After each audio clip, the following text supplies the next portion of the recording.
우린 지금 사도행전을 살피고 있는데 바울이 제2차 선교 여행을 떠나면서 신라와 함께 동행을 하지요. 그리고 그 초기에 디모데를 만나게 되고 디모데에게 유대인에게 복음을 증거하는 일에 걸림이 될까 할례를 행했던 그 특별한 이야기를 이미 살핀 바 있습니다. 사도행전 16장 초기에 시작된 일이고 이제 오늘부터 나머지 이제 16장을 보게 되면 세 가지 하나님이 열어주신 이야기가 나옵니다. 오늘은 그 길을 열어주신 첫 번째 이야기를 살필 거고요. 다음에는 루디아의 마음을 하나님이 여시고 또 감옥의 문도 여시는 하나님이 여셨던 세 가지 일들을 차례대로 살펴나갈 것입니다.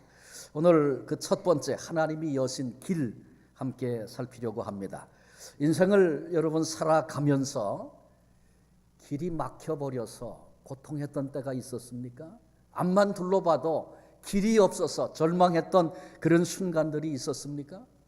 우리 민족은 북한 땅이 바로 눈앞에 있는데 길이 없어서 갈 수 없어서 거기가 내 고향이고 거기에 내 형제 자매가 살고 있는데 긴 세월 수많은 사람들이 좌절하며 살아왔던 역사를 가지고 있습니다. 성공이 바로 눈앞에 있는데 갑자기 뜻밖의 길이 막혀서 한 걸음도 나갈 수 없는 그런 순간을 만난다면 그건 비극이 아니겠습니까? 정말 훨훨 날고 싶은 비전도 꿈도 있는데 그것을 이룰 길이 전혀 없어서 절망하는 순간 있을 수 있습니다. 길이 없다는 이 말은 물리적인 길, 도로가 없다, 도로가 막혔다 그런 얘기일 수도 있고 동시에 방법이 없다는 말이기도 합니다. 이스라엘 백성이 출애굽을 하죠. 하나님의 능력으로 출애굽을 합니다. 그러나 얼마 가지 못해서 앞에는 홍해가 가로막고 뒤에는 애굽 사람들이 군대들이 추격을 해오고 있습니다. 그런데 그때 이스라엘 백성들의 모습은 어떻습니까? 조금 전까지만 해도 못 나간다 그러다가 패물도 주고 제발 좀 나가달라고 그런 얘기를 듣고 두 손을 들고 찬송하면서 애굽을 떠났던 사람들입니다. 해방의 기쁨과 환희가 그 가슴에 넘쳤던 사람들입니다. 그런데 한순간에 그게 다 사라져버렸습니다. 우왕좌왕합니다. 절망에 짓눌리고 오히려 하나님을 원망하기 시작합니다. 애굽 땅에 장사 지낼 곳이 없어서 우리를 이곳에 와서 죽게 하는가? 여러분, 왜 이스라엘 민족이 한순간에 이렇게 절망합니까? 이렇게 절규하고 있습니까? 심지어 하나님을 원망합니까? 한마디로 얘기하면 길이 없어서 그렇습니다. 애굽 군대를 물리칠 길이 있다면, 앞이 홍해를 가로막아도 그 홍해를 건널 길이 있다면 이렇게 좌절하지 않았을 것입니다. 그러니 길이 없다는 것, 이것이 우리 인생을 얼마나 좌절케 하는지 모릅니다. 본문에는 하나님께서 길을 막으시기도 하고 하나님이 길을 여시기도 하는 그런 이야기가 나옵니다. 구체적으로 살피면서 오늘 우리에게 주시는 은혜를 나누려고 합니다. 먼저 첫째로 길을 막으시는 하나님에 대해서 살펴보십시다. 바울의 그 선교팀, 그 일행들이 지금 이 본문 상황 속에서 절망과 좌절을 맛볼 만한 그런 순간을 맞았구나, 그렇게 살펴보게 됩니다. 부푼 가슴을 안고 두 번째 선교 여행을 기대를 가지고 출발했습니다. 하나님이 우리를 보내셨다는 확신이 있었습니다. 바울과 실라가 그러했고 또 디모데도 하나님이 그들에게 붙여주셨고, 그리고 이 본문을 기록할 즈음에 누가도 이 팀에 합세한 것으로 그렇게 여겨집니다. 본문 6절을 보십시오. 성령이 아시아에서 말씀을 전하지 못하게 하시거늘. 하나님이 보내셔서 떠난 여행인데 말씀을 전하지 못하도록 하나님이 막으셨다. 여러분, 이게 이해가 됩니까? 사람들이 방해하고 막았다, 그건 뭐 있을 수 있겠는데 하나님이 막으셨다는 거예요. 말씀을 전하고 복음을 증거하는 이 일은 하나님이 원하시는 일이고 하나님이 기뻐하시는 일이고 하나님이 명하신 일입니다. 그런데 말씀의 영이신 성령께서 말씀 전하는 것을 막으셨다. 아니, 보내실 때는 언제고 또 막으시는 것은 무엇인가? 여러분, 이런 질문이 생기지 않습니까? 어떤 식으로 하나님이 막으셨는가? 그건 모릅니다. 성경이 더 이상 설명을 하지 않으니까. 기도 중에 하나님이 영감을 주셔서 이거는 아니다, 그렇게 막으실 수도 있고 마음의 깨달음을 주실 수도 있을 것입니다. 가려는데 자꾸 꼬이고 길이 막힐 수도 있을 것입니다. 그러나 이런 것들이 결국은 실망과 함께 좌절을 가져다 준 것입니다. 하나님이 하라고 해서 시작된 일인데, 가라고 하셔서 온 것인데 내가 잘못 알고 잘못 온 것은 아닌가 회의가 생깁니다.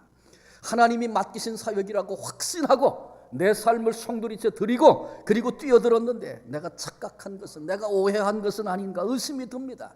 여러분, 이런 회의와 의심이 계속되면 절망하게 되고 원망하기 쉽습니다. 그러나 아주 넓은 의미에서 하나님의 자녀들은, 성도된 이들은 절망할 필요가 없는 사람들입니다. 우리는 어떻게 하나님의 자녀가 됐습니까? 예수님을 믿고 예수님을 영접하고 하나님의 자녀가 된 사람들입니다. 영접하는 자, 곧 그 이름을 믿는 자들에게는 하나님의 자녀가 되는 권세를 주셨으니, 하나님의 자녀, 하나님의 아들, 하나님의 딸 이름만 주신 게 아니라 자녀됨의 권세가 있다고 말씀하고 있습니다. 여러분, 자녀에게, 하나님의 자녀에게 주시는 권세는 무엇입니까? 여러 가지 있겠지만 가장 중요한 핵심적인 권세는, 특권은 영생을 누리는 특권이라 생각을 합니다. 천국은 우리가 인격이 훌륭해서 가는 것이 아니고 선한 일, 착한 일, 남을 도와주는 일 많이 했기 때문에 갈 수 있는 것이 아닙니다. 우리가 죄와 허물로 죽었고 하나님과 원수 되었을 적에 주님이 인간의 몸을 입으시고 이 땅에 찾아오셔서 우리의 죄악의 짐을 대신 짊어지시고 십자가에 죽으셨을 뿐만 아니라 우리를 위하여 말씀대로 사흘 만에 다시 사신 우리 주님, 그 주님을 알고 믿고 영접할 때 자녀가 되는 특권을 누리게 되는 것입니다. 자녀가 돼서 특권을 누리는 것이 영생이라고 말씀을 드렸는데, 여러분, 천국은 어떤 사람들이 가는 곳입니까? 하나님의 자녀들이 가는 곳입니다.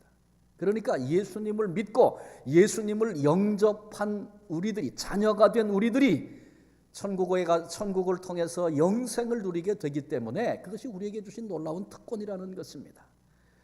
천국은 어떤 곳입니까? 하나님의 은혜가, 하나님의 사랑이 지배하는 곳입니다. 그래서 마음 천국, 혹은 가정 천국, 목장 천국, 교회 천국, 이런 말을 할 수 있어요. 우리 마음에, 우리 가정에, 우리 목장에, 우리 교회에 하나님의 사랑이, 하나님의 은혜가 우리를 지배하고 다스리기 시작하면 거기서 천국을 경험하고 맛보는 겁니다. 그러나 이 땅에서 맛보는 그런 천국의 그 맛은 일부분에 지나질 않습니다. 온전한 것이 못 됩니다. 그건 왜 그러냐 하면 하나님의 지배와 다스림이 온전하지 못해서 그런 것이 아니고 우리가 온전히 지배를 받는 삶을 살지 못하기 때문에 그런 거예요. 때로는 망각하고 잊어버리고 때로는 거부하고, 그래서 천국됨을 온전히 경험하지 못합니다. 그러나 하나님이 정하신 그날, 개인적으로 우리가 하나님 앞에 갈 수도 있고요, 우주적인 종말이 우리에게 찾아와서 하나님이 하나님의 새로운 나라를 시작하실 그때가 우리 앞에 임하게 되면, 그때는 더 이상 갈등이 없는, 온전한 하나님의 사랑과 다스림을 받아 더 이상 갈등이 없는 온전한 하나님 나라를 그때 경험하게 되는 것입니다. 이것이 자녀된 이들에게 주신 중요한 특권입니다. 또 다른 특권은 어떤 것이나요? 성경에 보면 많은 특권에 대한 얘기가 나오는데 오늘은 본문 말씀과 관련을 지어서 한 가지만 더 생각한다면, 절망하지 않아도 좋은, 아니 절망할 수 없는 그런 특권을 자녀된 이들에게 하나님이 주셨습니다. 예수님을 영접하고 하나님의 자녀가 됐다는 말은 하나님의 특별한 관심의 대상이 되었다, 그 말과 같습니다. 하나님은 어떤 분이십니까? 전능하신 하나님 아니십니까? 말씀으로 우주 만물을 창조하시고 무에서 유를 만드신 그런 전능하신 하나님 아니세요? 그 하나님이 나에게 관심을 갖고 나를 인도해 주시는데 뭐 걱정할 거 뭐 있겠어요? 절망할 이유가 뭐 있겠어요? 하나님은 어떤 분이십니까? 전지하신 하나님 아니십니까? 나의 과거, 나의 현재, 더 나아가서 나의 미래의 모든 것까지 다 아시는 하나님이세요. 나의 약함도, 나의 무지함도, 나의 무능도 하나님 다 아시고 너는 내 것이다, 내 자녀다, 하나님 그렇게 그 복된 자리에 우리를 불러주신 거예요. 그리고 고아와 같이 우리를 버려두지 않고 너 네 힘껏 네 마음대로 한번 살아봐라 그러지 않으시고 간섭하시고 우리를 인도하시고 이끄시는 하나님, 그 하나님이 우리의 목자가 되시고 우리를 인도하시는데 어떤 일을 만나도 절망할 이유가 뭐 있겠어요? 그 크신 분이 나를 이끌고 계시는데 합력하여 선을 이룬다고 선언하셨잖아요. 지금 힘든 것도 결국은 변화시켜서 선이 되게 하시는 그 사랑이 나를 붙들고 있으니까 절망한 이유가 없는 사람, 이것이 하나님의 자녀된 이들의 놀라운 특권입니다. 바울 선교팀 그 일행이 지금 절망할 만한 상황을 만났지만 하나님 아버지가 그냥 그 절망의 자리에 그들을 버려두지 않습니다. 길을 여심으로 절망에서 벗어나게 하시는 것이죠. 바울 일행은 하나님이 막으시니까 부르기아와 갈라디아 땅으로 무시아 앞에 이르러 비두니아로 가기를 힘썼습니다. 그러나 여전히 하나님의 영이 허락질 않습니다. 계속해서 하나님이 막으시는 것입니다. 그러나 절망할 필요가 없습니다. 왜? 하나님의 자녀이기 때문에. 하나님의 인도하심을, 하나님의 사랑을 믿고 기다리면 오래지 않아서 반드시 하나님께서 길을 여시기 때문에 그런 것입니다. 두 번째로 길을 여시는 하나님에 대해서 함께 생각하십시다. 무시아를 지나서 드로아로 갑니다. 그런데 드로아 바로 거기서 하나님께서 분명한 길을 그에게 보여주셨습니다.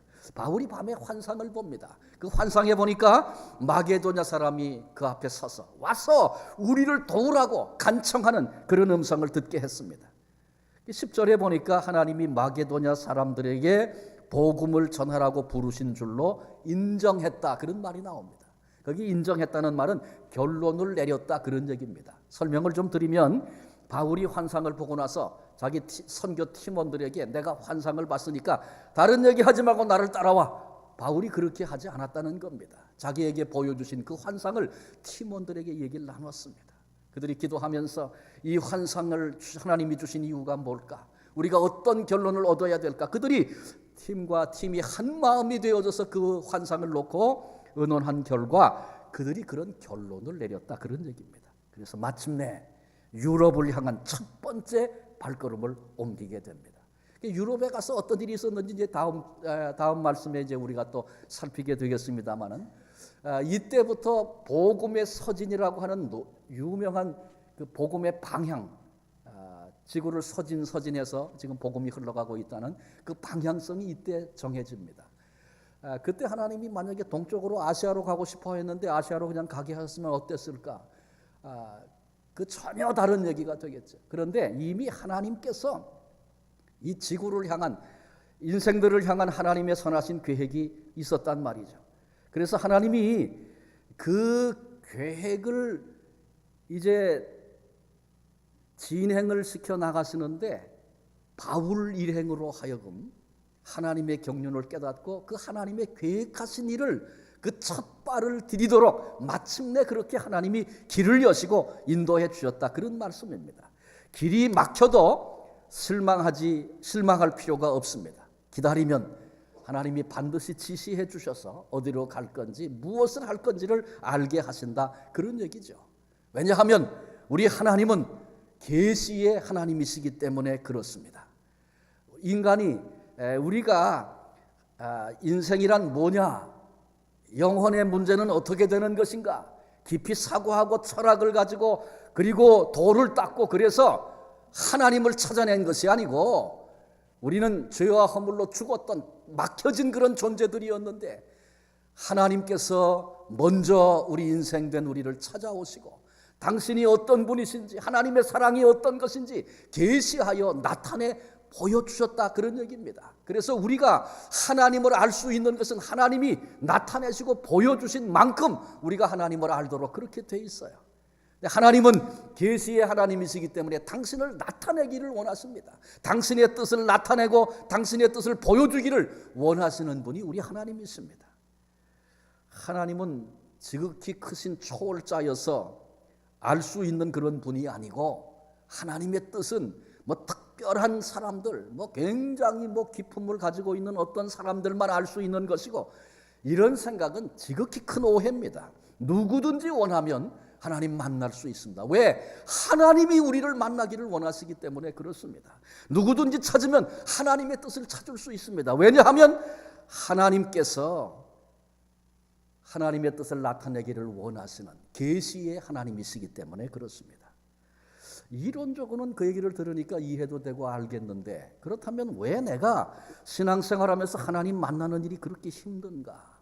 왜 내가 내 인생길 신앙길에서 하나님의 뜻을 아는 일이 왜 그렇게 어려운가? 이런 질문을 하실 수 있습니다. 여러분, 그런데 이 문제는 하나님의 문제가 아니고 우리의 문제일 수 있다는 사실을 생각하셔야 됩니다. 우리가 하나님을 잘 알지 못하는 이유는 내가 진심으로 하나님을 알기를 원하지 않기 때문에 그렇습니다.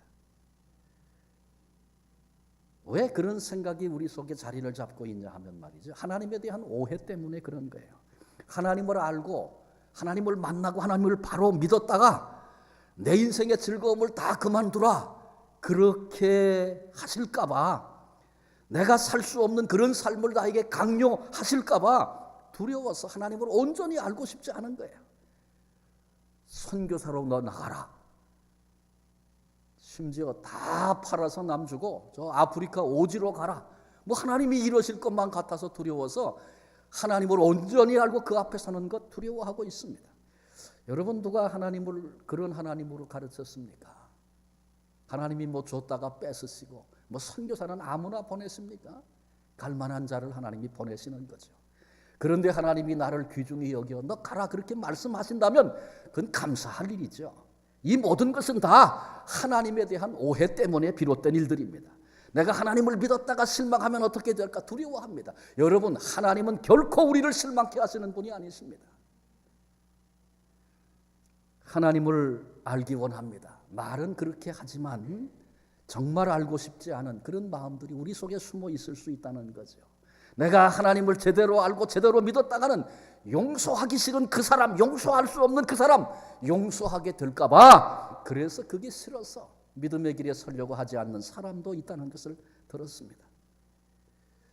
하나님, 우리가 믿는 하나님은 계시의 하나님이세요. 하나님이 막 숨어서 나 절대로 못 찾을 거다 그러시는 하나님 아니시라는 거죠. 오히려 하나님이 먼저 우리를 찾아오시고 우리를 만나기를 원하시고 나타내기를 원하시는 그런 하나님이십니다.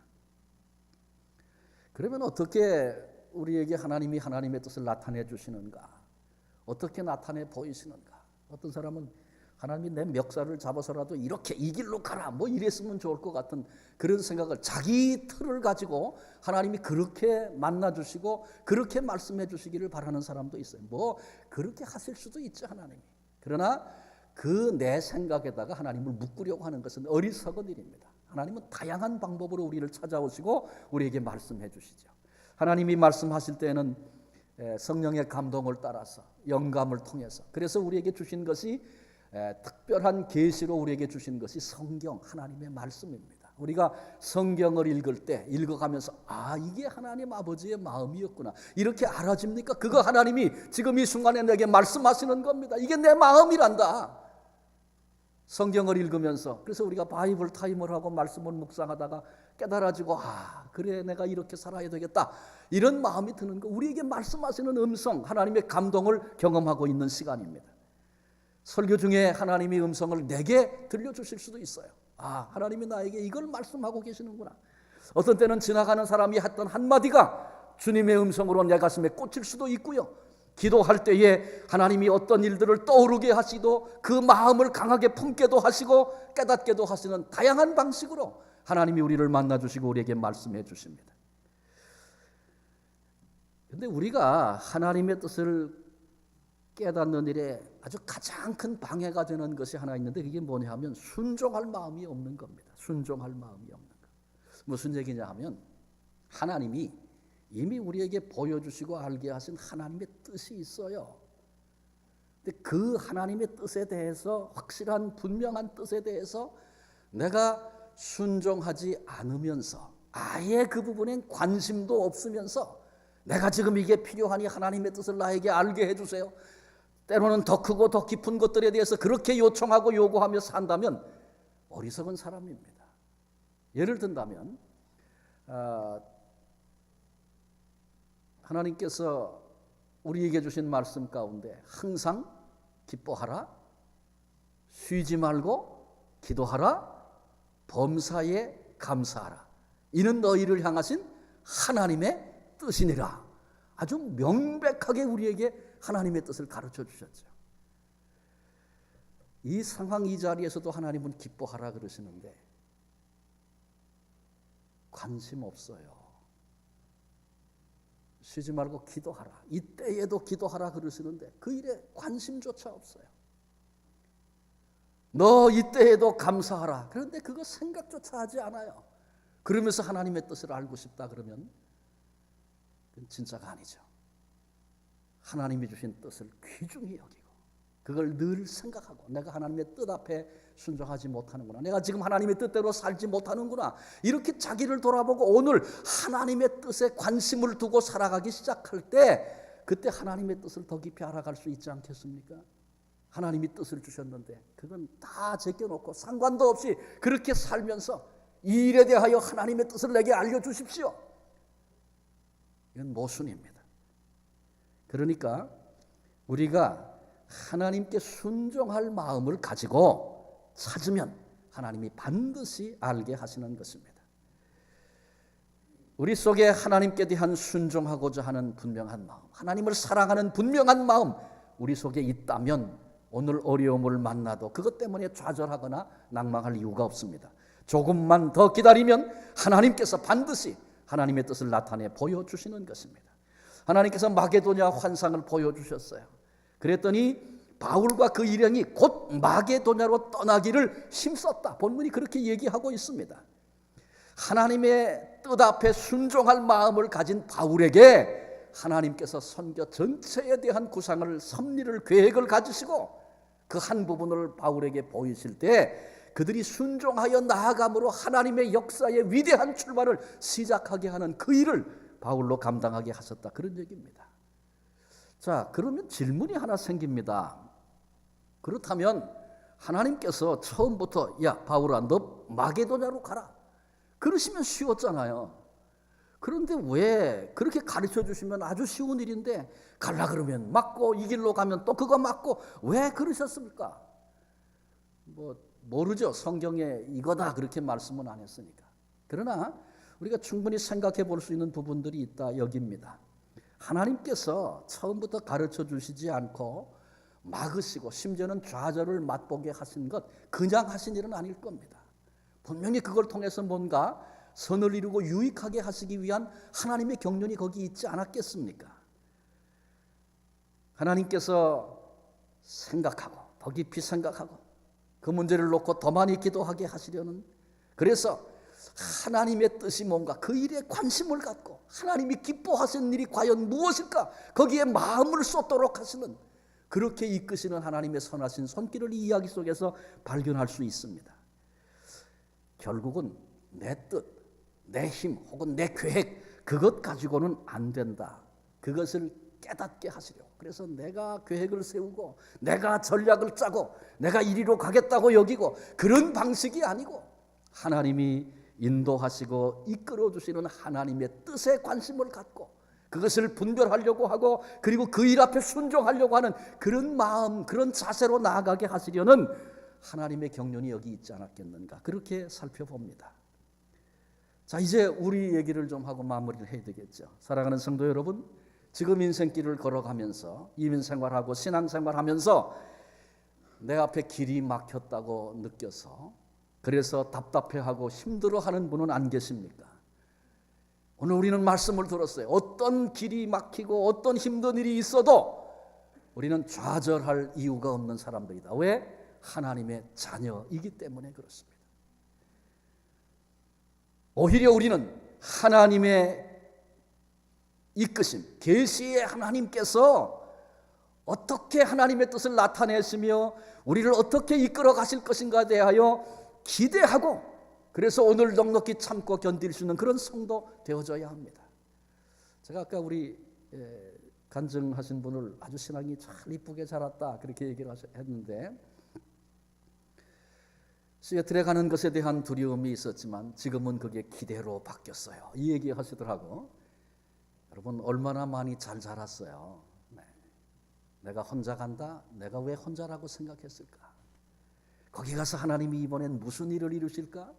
그런 기대를 갖게 되는 거 정말 귀한 일 아닙니까? 그래요. 그럴 수 있어야 돼요. 우리는 고난의 자리에서, 절망의 자리에서, 길이 막혔다고, 길이 없다고 힘들어하는 그 순간에 하나님께서 어떻게 이끄실 것이며 어떻게 하나님의 뜻을 나타내시며 어떻게 하나님이 나를 인도하시고 여기서 하나님이 영광을 받으실까, 그것이 기대의 눈으로 바뀌는 사람, 그 사람이 신앙의 사람 아니겠습니까?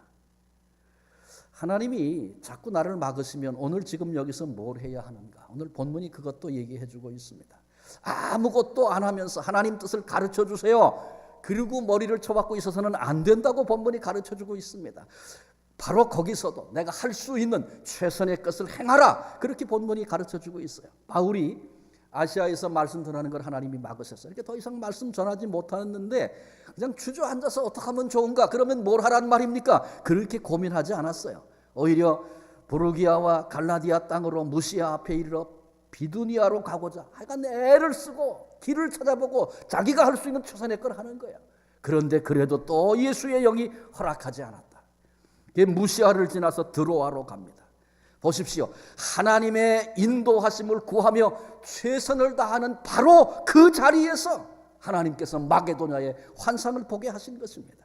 그래요. 우리가 왜 이런 일이 있는지 하나님의 뜻이 분명하지 않고 길이 막히고 힘들고 어려울 때, 그때에도 바로 거기서 최선을 다하면서 하나님의 인도하심을 기다리고 나아가게 될 때 분명한 인도하심 앞에 우리가 감사로 감격으로 서게 되는 것입니다. 계시의 하나님이 우리의 아버지시다. 여러분, 우리가 절망하지 않아도 좋을 충분한 이유와 특권이 여기 있습니다. 반드시 계시의 하나님께서 우리 앞에 나타내 보이시고 그리고 우리를 인도하시고 이끌어 주실 것입니다. 예수님께서 요한복음 14장 6절에 그런 말씀을 하셨어요. 내가 곧 길이요 진리요 생명이니 나로 말미암지 않고는 아버지께로 갈 자가 없느니라. 예수님이 내가 길이라고, 길이 없어서 답답해하고 힘들어하고 고통하는 인생들을 향해서 주님이 선언하셨어요. 길이 없어 고통하는 모든 인생들에게 예수 그리스도가 해답이 되시는 것입니다. 복된 소식이 아닐 수 없습니다. 자녀된 우리 모두 어떤 상황을 만나도 절망할 이유가 없습니다.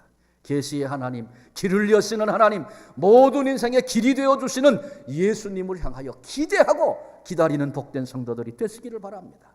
기다리되 나의 자리에서 최선을 다하며 신뢰를 가지고 하나님이 왜 이런 과정을 통과하게 하시는가 깊이 생각하시면서 하나님이 기뻐하시는 일, 하나님의 뜻 알고자 하는 그런 마음으로 그렇게 인내하며 기다릴 때 마침내 내 삶의 자리 바로 거기서 길을 여시는 하나님을 경험하게 하실 것입니다. 반드시 우리의 나아갈 길을 여시고 그 길을 통해서 우리 인생을 복되게 하실 것입니다. 우리의 남은 생에 때를 따라서 하나님이 여시는 길을 통하여 하나님의 뜻을 성취하며 그렇게 살아가는 복된 성도들 되시기를 주님의 이름으로 축원합니다. 기도하시겠습니다. 하나님 감사합니다. 이 지구상에 길이 없어서 지금 이 순간에도 답답해하고 다 끝났다고 여기며 절망하고 있는 인생들이 수없이 많은 이때에 계시의 하나님께서 반드시 우리를 인도하시고 하나님의 자녀 되었기에 절망할 이유가 없으며 예수 그리스도가 우리 인생의 길이 되시기 때문에 언제든지 기대하며 기다릴 수 있는 하나님 나라의 비밀을 우리에게 주시니 감사드립니다. 하나님, 인생길을 살아가면서 문제를 만날 때마다 답답한 일 당할 때마다 길이 막힐 때마다 절망하고 절규하고 좌절하고 낙담하는 어리석은 자가 아니라 우리의 눈을 들어 주님을 바라보고 주님이 길 되셔서 나를 어떻게 이끄실 것인가 기대하며 믿음으로 나아가는 바로 거기서 최선을 다하다가 하나님의 인도하심과 이끄시는 합력하여 선을 이루시는 그 능력의 손길에 붙잡혀서 하나님의 찬송이 되는 이 감격을, 이 아름다움을 경험하며 살 수 있는 우리 모두가 되게 하여 주옵소서. 신지의 성도님, 우리 교회에서 믿음 생활 시작하고 지난주에 세례 받고 또 아름다운 신앙의 고백을 가지고 어떤 일이 기다릴지 알 수 없는 시애틀을 향하여 이제 출발하여 이주케 됩니다. 그러나 하나님이 앞서 행하시고 사랑하는 딸을 통해서 이루시고 행하실 그 역사를 기대하며 저가 나아가려고 하오니 동행하여 주옵소서. 앞서 행하여 주옵소서. 사랑하는 딸을 통하여 남편에게도 구원의 복음이 이루게 하시고 어린 딸 효주를 통해서도 하나님이 역사하시고 하나님이 저들을 사용하셔서 그 땅에 보내시는 아버지의 귀한 뜻을 이루고 승리하는 믿음의 장부가 되게 하여 주옵소서. 오늘 길이 막혀 어두운 마음으로 힘든 마음으로 이곳에 예배하러 올라온 이들이 있습니까? 눈을 열어주시고 주님 바라보게 하시고 반드시 내 생애를 통해서 이루실 하나님의 역사를 향한 기대로 우리의 마음이 변화되게 하여 주옵소서. 하나님의 은혜의 때를 만나게 하시옵소서. 이런 일을 위해서 하나님이 나를 이렇게 이끄셨다고 고백할 수 있는 승리자가 되게 하여 주옵소서. 감사와 영광을 주님께 돌리옵고 귀하신 예수님의 이름으로 기도합니다. 아멘.